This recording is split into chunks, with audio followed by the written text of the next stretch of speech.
여러분들이 무항생제 축사는 들어보셨을 겁니다. 그리고 이쪽에 관심 있으신 분들은 동물복지까지는 들어보셨을 거예요. 그런데 유기축산물이라는 개념도 있습니다. 저도 광고를 받고서 이런 게 있다는 걸 알 정도였어요. 네, 제가 드디어 광고를 받았습니다.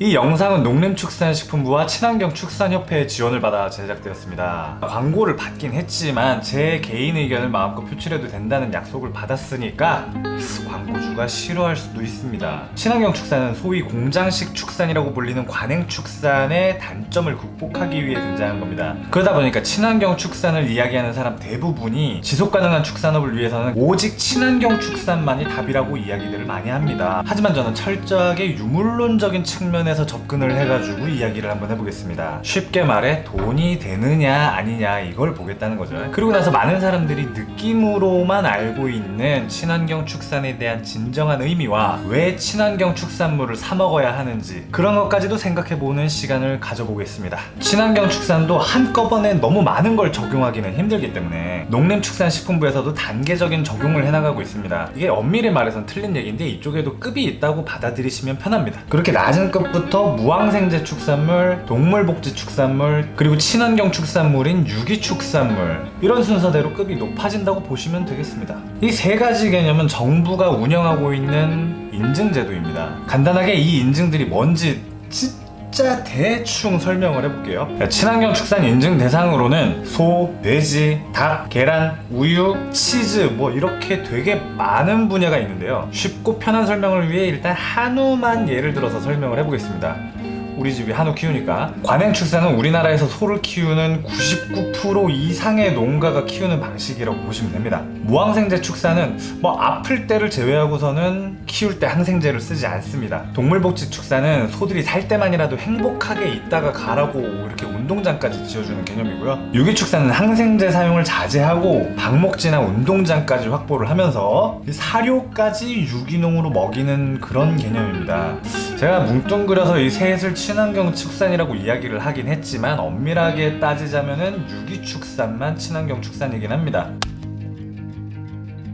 자, 그럼 본격적으로 심층 분석 들어가 보겠습니다. 자, 먼저 사용 면적을 볼게요. 관행축산은 제한된 토지 면적 대비 생산 효율이 가장 좋습니다. 우리 세대는 역사상 가장 간편하고 저렴한 가격에 고기를 먹는 세대인데요. 그게 다 관행축산 덕입니다. 관행축산을 전부 친환경 축산으로 대체를 하게 되면 여러분들이 먹는 고기의 값이 천정부지로 치솟아 오르게 됩니다. 이 말이 무슨 말인지는 오늘 영상을 끝까지 보시면 이해가 되실 거예요. 아무튼 비용 대비 효율 문제로만 따지면 관행축산이 답이라고 할 수 있습니다. 한정된 땅에서 최대한 많이 키워야 돈을 많이 벌 수 있잖아요. 그래서 밀집 사육을 하게 됩니다. 지금 보여드리는 표가 관행축산의 사육 밀도 최소 면적 기준입니다.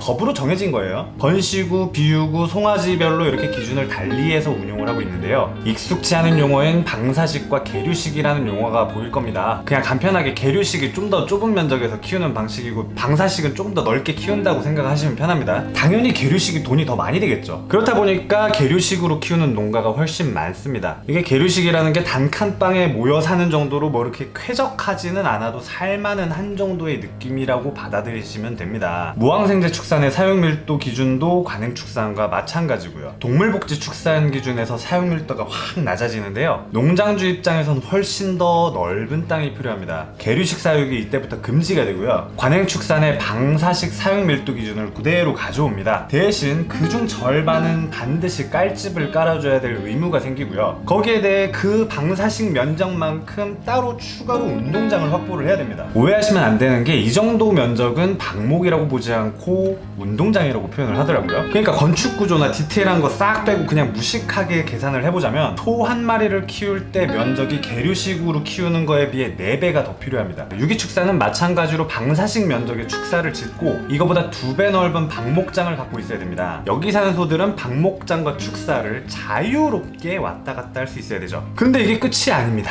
유기축산물은 먹는 것도 다 유기농을 먹어야 된다고 그랬잖아요. 그 소들이 먹을 재료까지 전부 한 농장에서 키워야 진정한 유기축산이라고 할 수 있습니다. 유기축산의 이론적 개념이 한 농장 안에 소가 크기 위해 필요한 모든 걸 다 구축한다는 그런 의미가 있거든요. 항생제 기준을 보겠습니다. 앞서서 계류식 사육도 그렇게 동물이 살만한 한 면적이라고 말씀드렸을 텐데요. 아무리 그렇다 해도 밀집 사육은 밀집 사육입니다. 사람도 밀집해서 살게 되면 질병 발생률이 올라갑니다. 역사에서도 항상 전염병은 대도시나 군대에서 발생한 거랑 비슷한 이치거든요. 그러다 보니 항생제 처방을 좀 자주 하게 됩니다. 병에 걸리지 않는데도 예방적으로 할 때도 많아요. 그래서 이때 문제가 생깁니다. 항생제를 쓰면 대부분의 세균은 죽는다 해도 거기서 살아남는 세균이 항생제의 내성을 갖게 됩니다. 그래서 항생제를 자주 사용할수록 같은 효과를 보려면 항생제를 더 많이 맞추거나 아니면 더 센 항생제를 써야 됩니다. 이런 걸 항생제의 오남용이라고들 표현하죠. 그래서 항생제를 주사한 다음에 얼마 안 있어서 도축을 하면 항생제 잔류물질이 미처 흡수가 안 되고 고기 내에 남게 됩니다. 이 고기를 그대로 먹으면은 사람이 항생제를 먹은 것처럼 그런 효과가 나버리는 거죠. 그래서 먹은 사람도 항생제 남용이 돼버리는 거고,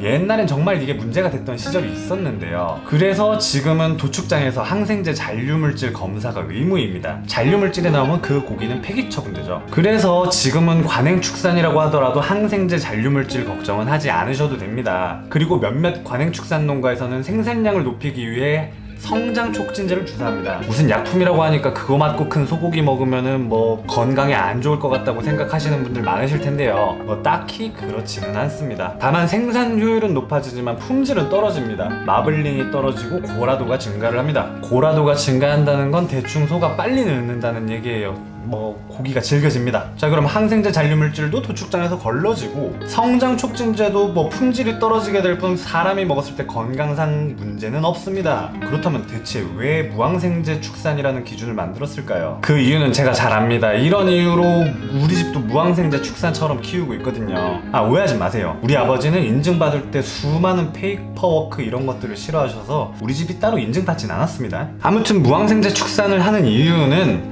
그렇게 키우는 게 소의 스트레스가 낮아지기 때문입니다. 무항생제 축산이 딱히 사육밀도가 관행축산보다 낮지는 않아요. 이 상태에서 그냥 무작정 항생제를 쓰지 않으면 소가 갑자기 죽어버릴 수도 있습니다. 그렇다면 할 수 있는 방법이 뭘까요? 단칸방에서 살더라도 최대한 쾌적하게 만들어주는 겁니다. 그래서 무항생제 축산부터는 기존 관행축산에는 없던 그런 설비 기준들이 굉장히 많이 생깁니다. 이런 기준들을 취합해보면 알 수 있는 게 전부 다 소가 쾌적하게 지낼 수 있는 공간을 만들어주는 거거든요. 여기에 생균제, 비타민, 무기물 등 이런 것들을 줘서 자체 면역력을 증진시키는 그런 것도 병행을 합니다. 이게 무항생제 규격은 아닙니다만 우리 농장 같은 경우는 그래서 재료들을 뭐 이렇게 배합을 해서 스팀으로 찐 다음에 미생물 접종까지 하고 발효까지 시켜가지고 소한테 먹이거든요. 이렇게 하면 소가 소화가 편해져요. 그게 다 스트레스를 줄이려는 목적이 있습니다. 그 스트레스 없이 자라야지 또 맛이 있거든요. 그래서 여러분이 무항생제 인증 이런 마크를 보시면 얘가 자라면서 스트레스를 심하게 받진 않았겠구나,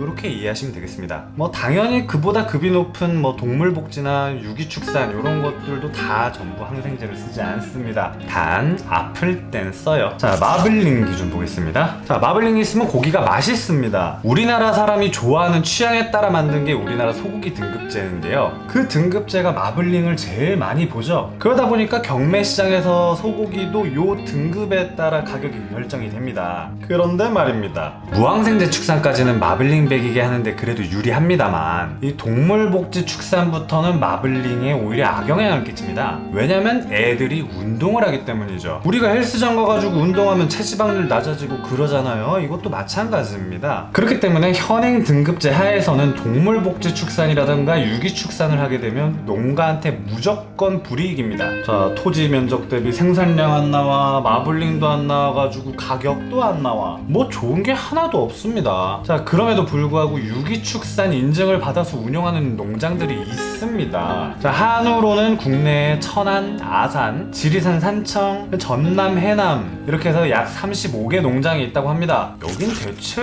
왜 그러는 걸까요? 제가 생각하기에 열심히 일하는 사람은 두 종류가 있습니다. 이게 옳은 일이라고 믿기 때문에 열심히 하는 사람, 또 하나는 이게 이득이 되니까 열심히 하는 사람. 개인적으로 신념이라는 거 고집하는 사람 별로 안 좋아하는데요. 그래도 신념은 가졌으나 남에게 강요 안 하고 그러면서 자신과 다른 신념을 가진 사람을 깎아내리지 않는 사람은 뭐 존경하는 편입니다. 자, 유기축산인증과 동물복지인증을 동시에 갖고 있는 많이 농장을 예로 들면 여기는 올해 4월 기사 기준으로 유기축산으로 한우 147마리를 키우고 계십니다. 여기는 사육지가 한 1000평 정도 되고 유기축산에 필요한 작물 재배지가 한 10,000평 정도 갖고 계신다 그래요. 그래서 인터뷰 내용을 보면은 눈앞의 경제적 이익보다 소가 행복한 농장을 만드는 게 꿈이라고 하시는데요. 이분 이렇게 말씀하시는 거 진짜입니다. 자본주의 사회에서 그 사람의 신념을 가장 빨리 확인할 수 있는 방법은 그 사람이 돈을 얼마나 썼느냐 이거거든요. 이건 신념이 없으면 도저히 할 수 없는 일이에요. 많이 농장 같은 경우는 그 토지 면적의 계류식으로 660마리를 키울 수 있습니다. 지금 당장 보이는 몇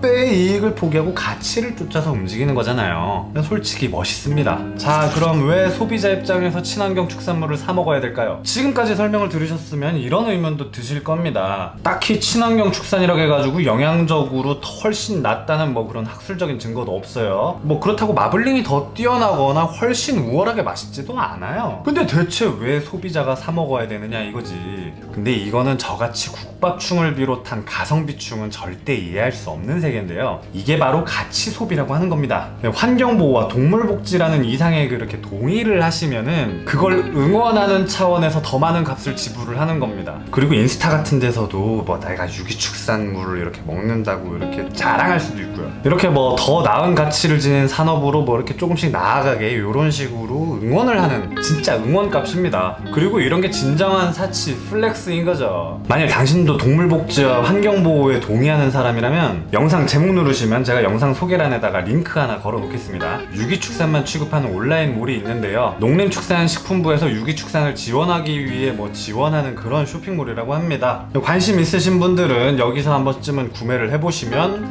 가성비충에서 벗어나서 뭐 이렇게 플렉스하는 사람이 되지 않을까 이렇게 한번 생각을 해봅니다.